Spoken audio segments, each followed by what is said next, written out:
Hey guys, Chris the Bally Guy here. Now, it's been a solid minute. I'm not even gonna lie. And I uploaded like 1 or 2 videos and like all of that. But I'm not gonna say I'm back routinely, but I wanted to make a video. And I've been meaning to for a while, but I don't know. Everything kind of sucks right now, a little bit. I've just been dealing with a lot. And a lot of what I've been dealing with is just not feeling like the version of me that stars in these videos. Because, I mean, not to say I've been going through something particular or anything. It's just, I've always made these videos, for one, because I wanted to. And I remember in the early days of YouTube, I'm trying to remember, like probably around 2012, 2011, maybe 2013 or 14, somewhere within those years. I remember I was watching someone on YouTube. It may have been some kind of Lego stop motion animation video, or maybe it was some kind of gun related video, Minecraft, I don't know.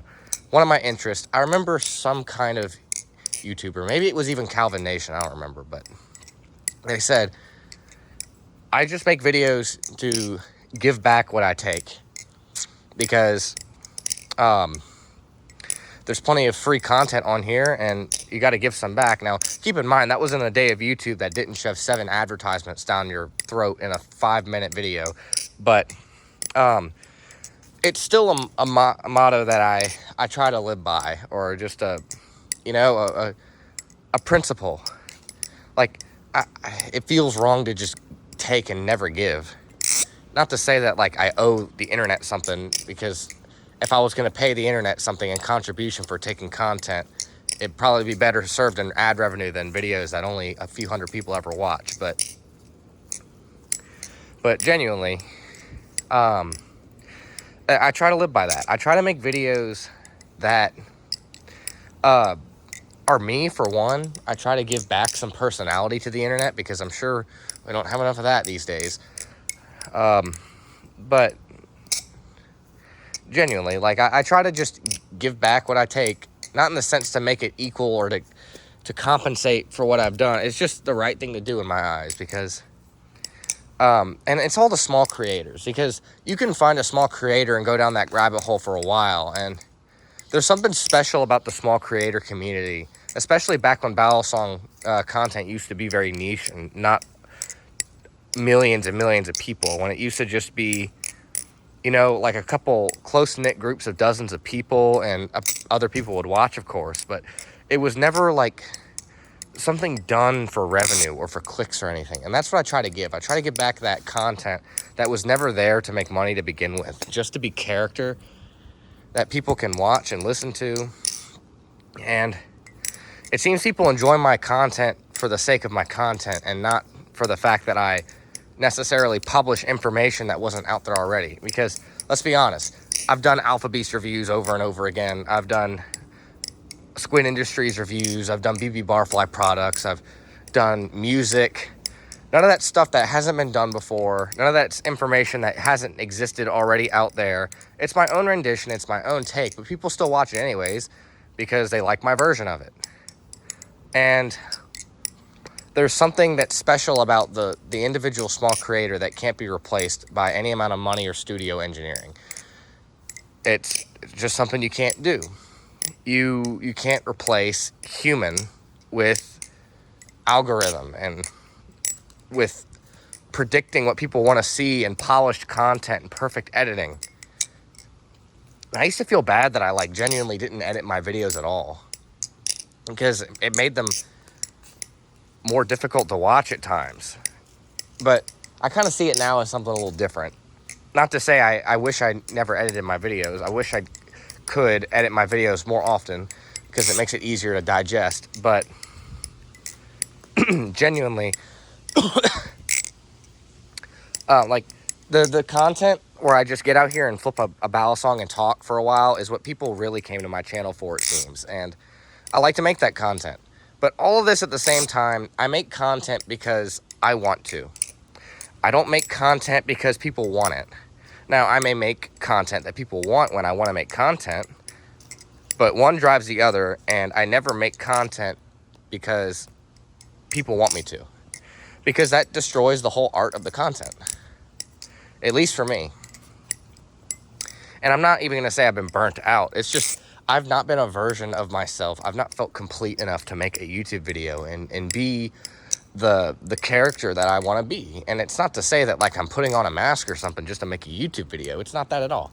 I just like to be at a stable and sane state of mind when I get behind whatever iPhone I own at the time and hold a ballast song in my right hand with my phone in my left and stand out here in whatever sun degree it is outside, because oh my goodness, it's ridiculous. It is hot outside. But also a big part of it has been job stability. The last video I published was me driving through like Illinois or something, just shifting the gears. And I mean, I was at that company for a few months, and that wasn't really a long time, but it certainly felt like a little while, and it kind of was. As far as jobs that weren't contracted, that was the longest I've ever had the privilege of having a job, because back in August of last year, I started working for US Express. I started training with them. And I got in the truck with the trainer, and that was a pretty interesting experience. I'll have to tell stories about one day. But, and then my roommate, when I was at the training to work at that company, is a good friend of me today. Hi, Becky. Yeah, I'm living with my dad right now. Oh, well. But, yeah, me and him are good friends now. But he was leasing a truck. And I knew how badly lease purchases go, but I thought, I might as well join him anyways. I didn't get a lease. I told him, I gave him an offer. It's like, hey, I like you. I think you're a good guy. If you ever want a team driver, let me know. So, he told me, maybe once he gets some experience, but he realized how much he was going to need to run the truck to make money, because those lease purchases are scams.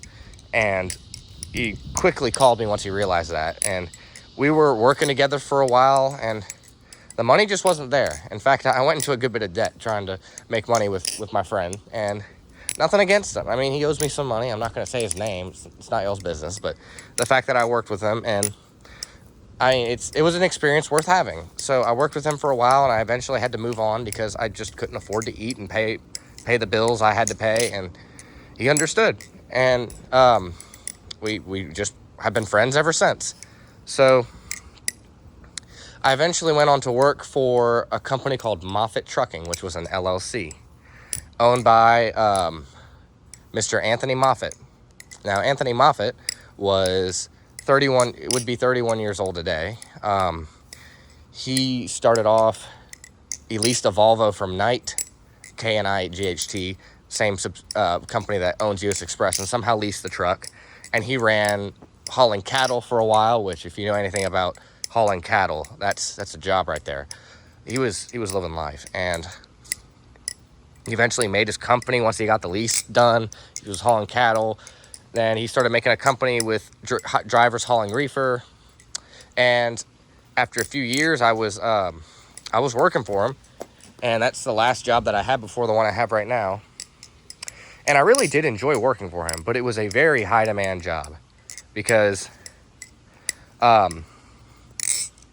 I don't ever consider myself a trucker. Like, truckers were the people back in like the 80s and the 90s at the latest that were building this country before the regulations got to what they were today, driving in rigs that were still made of metal and like actually existed for more than just a few years and a couple 100,000 miles. Like, those were the people that would pull their engine oil out at night at the truck stop and go place it in by the fire inside so that they could start their engine in the morning. Those were truckers.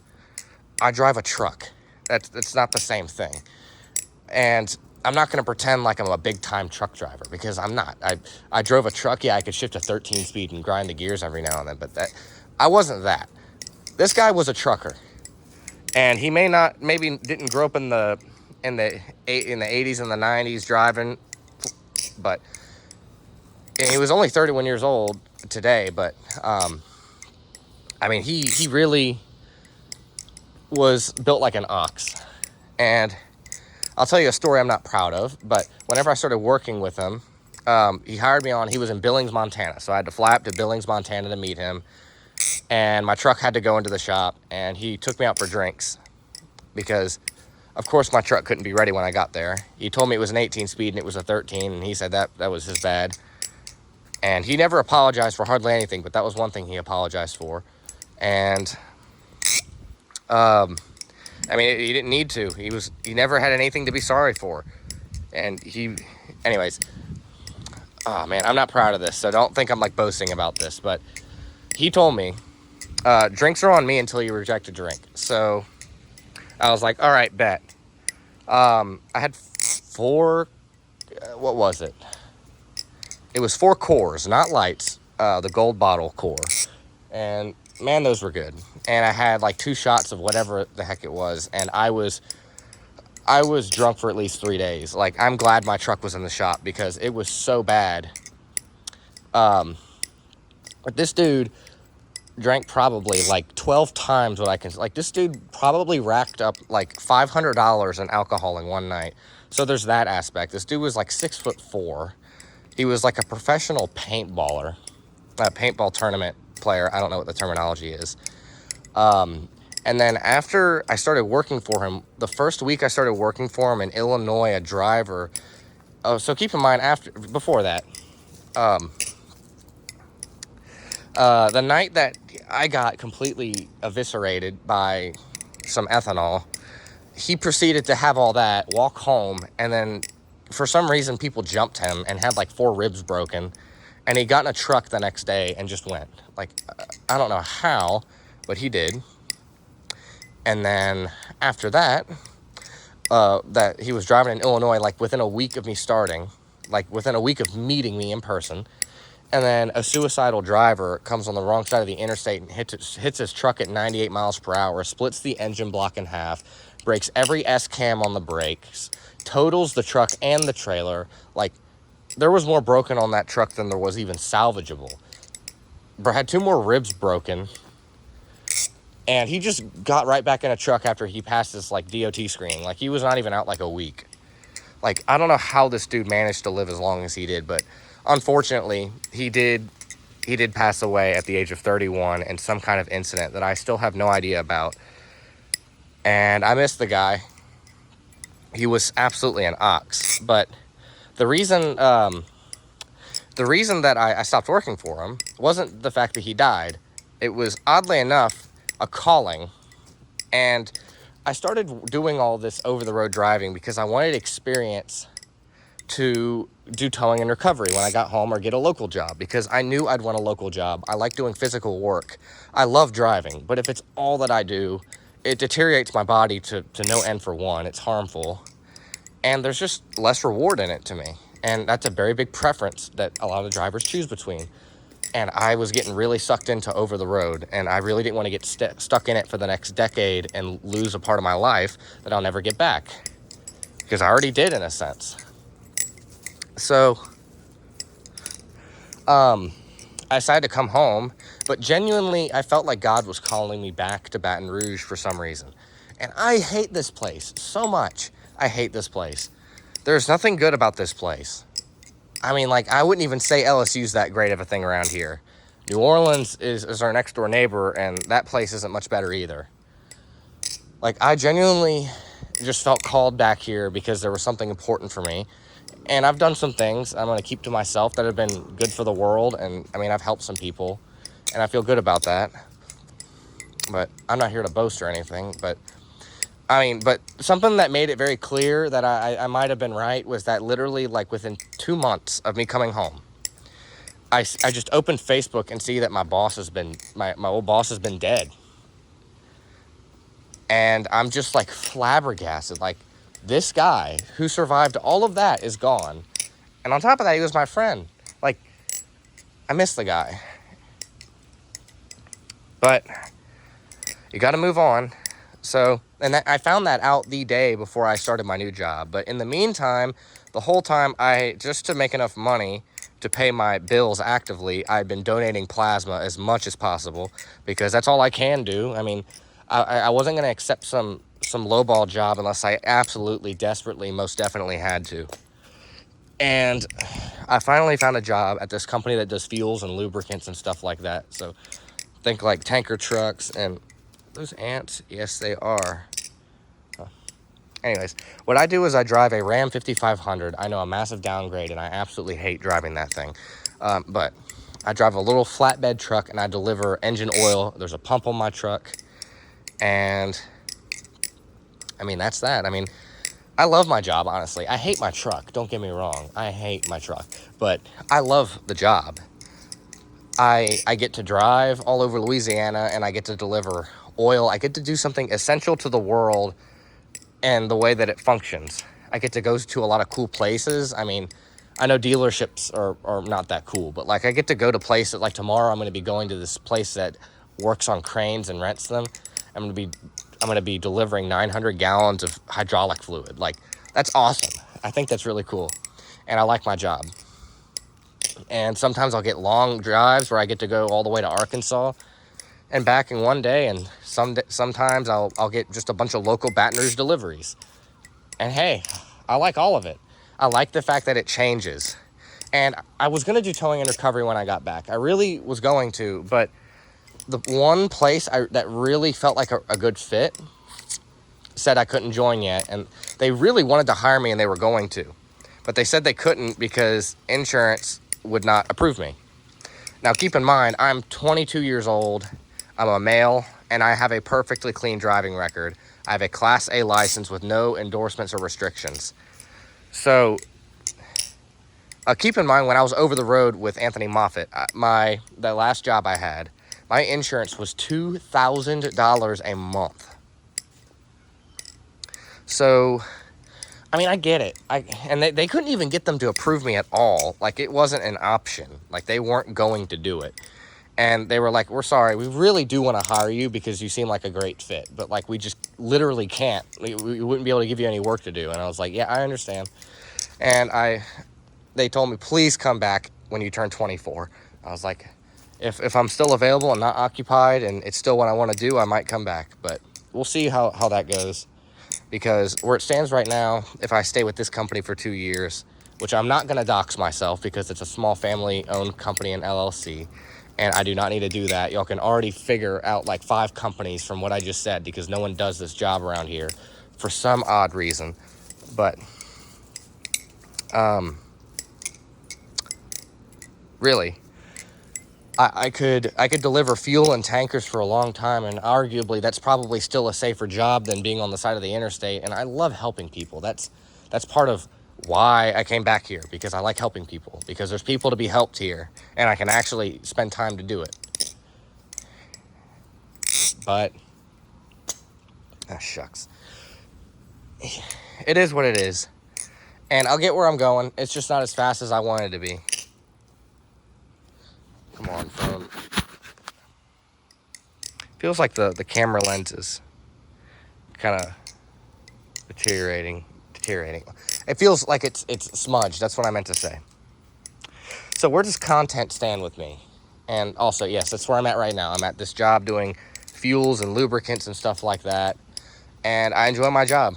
I don't make all the money in the world, but it's a decent job. There's benefits there if I need them.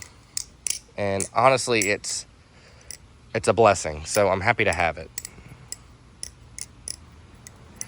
But as far as content goes, I'm going to try to upload as much as possible. In fact, there's a video I'm working on, and if you know me and the videos I upload, if you know me, you'll know what's coming soon. Because I miss it. I don't miss it hardly ever. But anyways, I'm going to try to make videos more often because I'm kind of feeling like myself lately. But at the same time, I mean, I work like 64 hours a week still sometimes. It just depends. And we've been really busy, but that doesn't mean I can't make a video. And a part of the reason why I'm making this video right now is because the house is kind of silent. And normally it's loud and rowdy all the time because my dad's home. And he's in Spokane, Washington, visiting my mother and my brother because my brother went to the hospital unexpectedly, and he's thankfully doing a lot better now. We thought that there was something seriously wrong, like he had an aneurysm or something, and he's thankfully fine. But it was a scare, so he took the first flight there, and he's just spent a little time up there that he had planned not planned, but you know, he has now. So, oh shucks. But yeah, I really want to do a re-review of the Barracuda as I've been flipping it.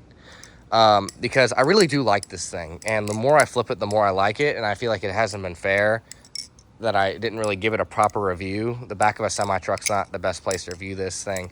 And if I'm being honest, this is like the first time I've touched a Balisong for more than like 3 minutes in a day in like months. I'll be honest. Like, and I hate that because I know what it feels like to watch people step away from this stuff for a while and stop making content. It makes me sad.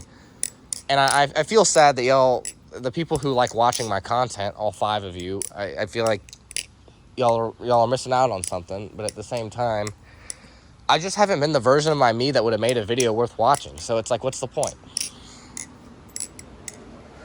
So the point I'm getting at here is I'm going to try to make more content. I don't know what it'll be about. Might be story times. Might be me just flipping. As far as getting new stuff to review, that's very unlikely. I've actually been trying to make music lately. And I didn't realize this, but like my setup is like actually garbage. And I'm not going to spend any money to it. So I should mention my van has been very faithful to me, but it's been having issues. I cannot get the OBD1 computer to run rich enough to where it doesn't run under a very lean load and cause massive overheating. I can take it to work every day, but the moment I hit the interstate, I just can't do it. It just doesn't run rich enough. And the computer's either going out, or there's one sensor that I literally could not find. It's called the fuel temperature sensor for my vehicle make and model. And my vehicle's weird because it was a California model with California emission standards back in 1991 and a half. So my van's not a 1991 or 1992. It's a 91 and a half. And on top of that, that would have been the live blade, bite handle. But I just can't find the sensor. So I tried jerry-rigging a potentiometer and going off of node voltages to see if I can get it to behave correctly at different temperatures based on a spreadsheet while I'm driving, adjusting a potentiometer. But I could not get it to function properly. So my van is running really rough. So I'm going to have to get another vehicle soon. And meanwhile, I'm still living with my dad, which isn't like the biggest thing in the world because I've literally been not living with him for like 3 or 4 years now. Yeah, right on the 3 to 4 year mark. Actually, I've been. This is the 3 year. Actually, this is the 3 year mark today. Like not today, but this month is really when I moved out and went to college.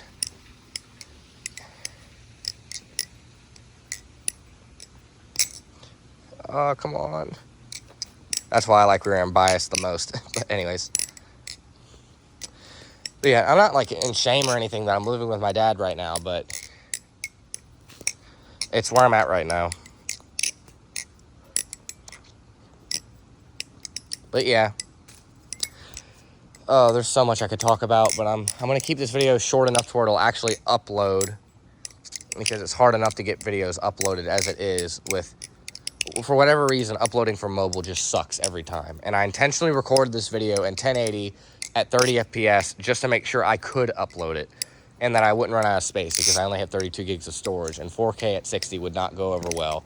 My phone would have overheated by now for sure. But I'm going to try to make more content. And, oh yeah, back to what I was saying. I would upgrade my music recording setup because I have a dynamic microphone. I have a single microphone interface. Collectively, those two costed less than $150. My dynamic microphone, I think, is dying.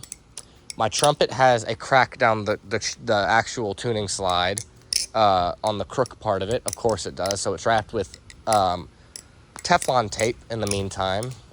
It has been for a couple years now. Son of a gun. I'm going to get the frickin'... Oh my gosh. I said frickin'. I'm going to get the washers caked in dirt. But... yeah, I don't have the greatest setup. So, and I'm also working with only Audacity, trying to do music with over 30 tracks at once, and it just looks awful, and it means if you have to splice anything at all, you have to get the exact number of milliseconds right and look at it really closely and know how to read the waveform rather than just guessing, because that's hard. But anyways, I can't put money towards anything I want because my van has a limited lifespan, and I'm gonna get a mechanical diesel truck. I have to. It'll be the cheapest, and I'll explain that in a later video, but I've got to get a mechanical diesel, and I'll be saving a lot of money. Or I'll get a motorcycle, whichever one comes first. But in this economy, I can barely function, so. Hey, Becky. If y'all ask where the white goose is, he's gone. I don't know where he is. I don't think he's dead, but he's gone. My dad got rid of him because he was too loud all the time. Becky. Up, up, up, up, up. She'll be also happy to come see me and come be right next to me some parts of the year, and then times like these, she just doesn't want anything to do with me. I don't know why my parents have such weird taste in pets, but whatever the case. Yep. This is me. Gosh darn it. Why am I dropping the ball? These songs. Oh, I'm not funny. Anyways, thanks for watching, guys. Hopefully I'll make some more videos. There's more to come, I promise. I'll stop making videos entirely when I die, so you'll know then. I'm sure someone will upload that, but hopefully that doesn't happen for another few decades at least. But anyways, thanks for watching, and goodbye.